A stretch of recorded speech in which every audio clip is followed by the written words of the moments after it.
Muito obrigado, deputado Amílio Cabral. Com a palavra, deputado Eduardo Cury. Deputado Paulo Azi. Senhor presidente, senhoras e senhores parlamentares.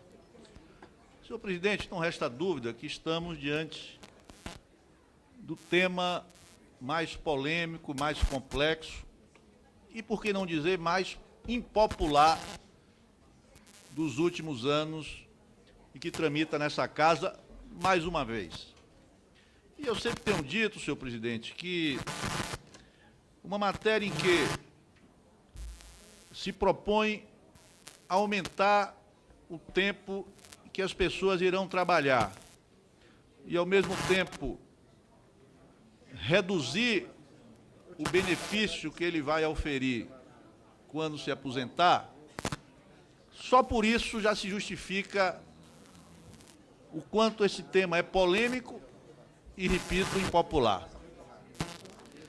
E esta casa, que é, em última instância, a representação da população brasileira e que, mais uma vez, está sendo chamada a decidir essa matéria, ela precisa, de forma muito clara, perceber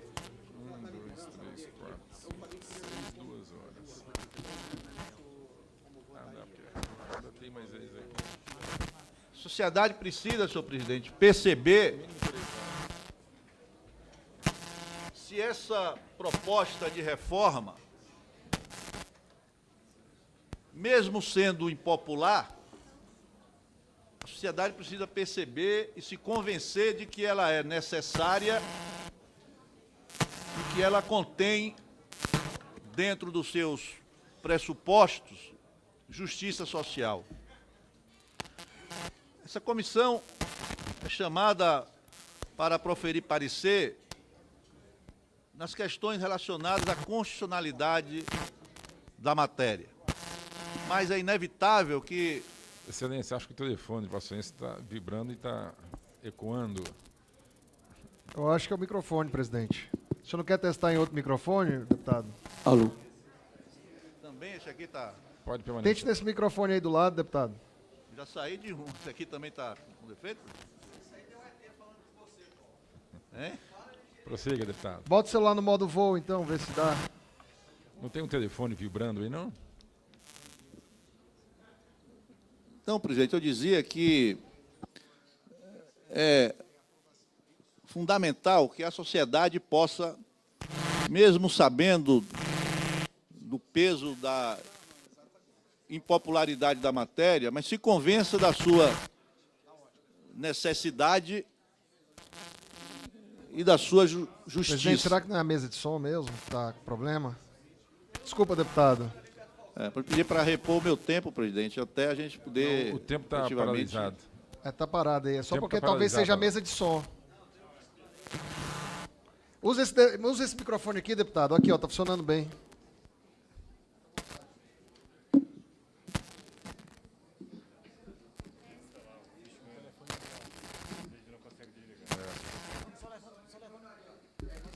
Ah, levanta o telefone.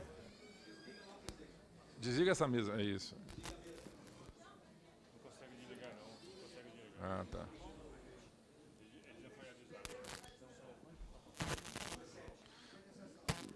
É o PT intervindo ali de maneira tecnológica. Pois não, deputado, prossiga, Vossa Excelência. O seu tempo está paralisado.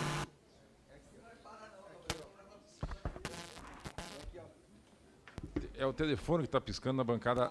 Não, é o microfone da bancada aqui atrás que tá com mau contato. Aí eu acho que tá dando interferência. Dando ressonância. Não, não dá para desligar. Eu acho que só se vier e tirar da tomada. Não, mas aí, né? Eu acho que tem que tirar da tomada aqui, não sei, de chamar algum técnico aqui. A equipe técnica já foi. A equipe Ele fica técnica ligando já foi sozinho. avisada, já está vindo. O deputado Marcelo Freixo deu uma ideia brilhante, mas não foi acatada pela presidência. Então, eu retorno a palavra ao orador, eminente deputado.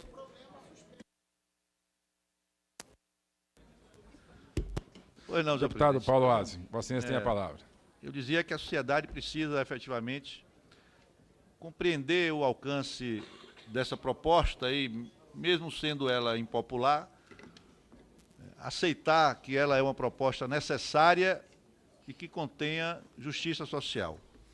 Nós estamos aqui para debater e para votar se o tema apresenta na sua composição indícios de alguma inconstitucionalidade. E, é claro, diversos pontos já foram por aqui debatidos, senhor presidente. A questão da proposição de desconstitucionalização da reforma, as questões relacionadas à regra de transição, a questão da progressividade das alíquotas, o regime de capitalização, e um que eu particularmente tenho reserva, senhor presidente, aquelas que tratam da proposição de se legislar nessa casa sobre a previdência dos estados e dos municípios da nossa federação. Eu efetivamente entendo que esse ponto mereça uma atenção especial do nobre relator e desde já retire esta proposta do texto atual, remetendo essa discussão e essa decisão para os governos estaduais e municipais, porque imagino que efetivamente nós possamos estar aí entrando numa seara de inconstitucionalidade, ofendendo o Pacto Federativo. Mas, senhor presidente, quando vamos nos ater às questões relacionadas à necessidade e premência dessa proposta de reforma à Previdência, é muito claro e todos aqueles entendidos dos assuntos, economistas, praticamente de forma unânime, dizem que ela é premente, necessária e que, à medida que o tempo passe e essa casa não debata e decida a matéria, as exigências serão cada vez maiores e o peso será cada vez maior para o conjunto da sociedade brasileira. E os números por si só são muito claros. A expectativa de vida do brasileiro, que hoje é de 76 anos, aumenta ano a ano, e isso é uma notícia que todos nós devemos comemorar. E no ano de 1970, a expectativa de vida do brasileiro era de 57 anos, hoje está em 76 anos. E veja, Vossa Excelência, que o atual sistema previdenciário, o regime de repartição, ele está alicerçado numa lógica em que aqueles que ingressam no mercado de trabalho praticamente bancam a aposentadoria daqueles que estão deixando o mercado de trabalho. E no momento que você tem uma população que a cada ano vive mais e, ao mesmo tempo, observa que o país está, ano a ano, diminuindo a sua taxa de crescimento populacional e, portanto, diminuindo o ingresso de mão de obra ativa no mercado de trabalho, a tendência é que, mantida a situação atual, nós cheguemos em pouco espaço de tempo, a uma explosão e a completa incapacidade do Estado de gerir as suas contas públicas. Veja, Vossa Excelência, que a taxa de crescimento do Brasil no último ano foi de 0,8%, quando em 1963 chegava a 3% ao ano. Então, efetivamente, existe ano a ano um aumento da expectativa de vida e uma diminuição da taxa de crescimento em nosso país. E é bom reparar que o que se consome hoje de percentual de PIB na receita, na despesa previdenciária, ela está comparada aos países que já têm uma faixa de população eminentemente idosa. O Brasil gasta 13% do seu PIB em gastos previdenciários para uma população acima de 65 anos de apenas 8%. A taxa de aplicação do PIB do Brasil é maior do que o Japão, que tem uma população de mais de 26% acima de 65 anos. Portanto, os números eles são muito claros de que, efetivamente, é preciso se fazer a reforma previdenciária. A questão é saber se a reforma previdenciária, se ela é justa, se ela efetivamente chama aqueles que estão no topo da pirâmide para arcar com um sacrifício maior. E se ela, ao mesmo tempo, protege os mais pobres, os mais humildes do nosso país, que ano a ano são chamados para arcar com um peso que efetivamente contribui para a enorme desigualdade social que, infelizmente, o nosso país ainda ostenta.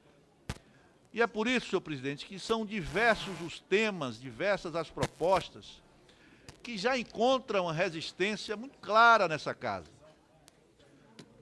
Esse parlamentar não vai votar, por exemplo, uma matéria que chame idosos, carentes, comprovadamente pobres, para contribuir com uma melhoria dos dados fiscais do país. Eu votarei contra qualquer alteração no BPC, salvo uma que eu vou apresentar como emenda ao presente texto, que permita que a alteração proposta pelo governo seja optativa.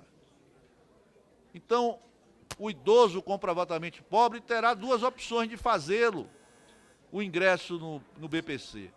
Ou ele faz a opção de ingressar aos 65 anos, no regime atual, recebendo um salário mínimo, ou ele faz a opção de ingressar mais cedo, aos 60 anos, recebendo os R$400 como proposto pelo governo e se e passando a receber o salário mínimo ao chegar aos 70.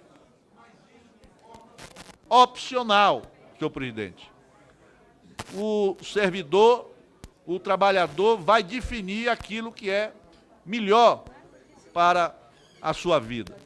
E outras questões relacionadas, por exemplo, aos trabalhadores rurais, aos assegurados rurais, essa casa não tem condição de votar qualquer matéria que venha penalizá-los, porque nós, especialmente oriundos dos estados nordestinos, já sabemos a luta, a labuta dessas pessoas, desses brasileiros e brasileiras simples, humildes e que não pode efetivamente ser chamado para contribuir com esse esforço de equilíbrio das contas previdenciárias. Portanto, senhor presidente, são temas que aflorarão no debate quando a comissão especial for instalada, e eu espero que esse tema, efetivamente, quando chegue ao plenário, receba da população brasileira o entendimento de que é uma proposta necessária, mas, acima de tudo, justa com os mais pobres, os mais sofridos do nosso país. Muito obrigado, Vossa Excelência. Muito obrigado, deputado Paulo Aze. Eu vejo ali uma carteira, Sua Excelência, deputado, deixou aqui na segunda bancada. Eu solicito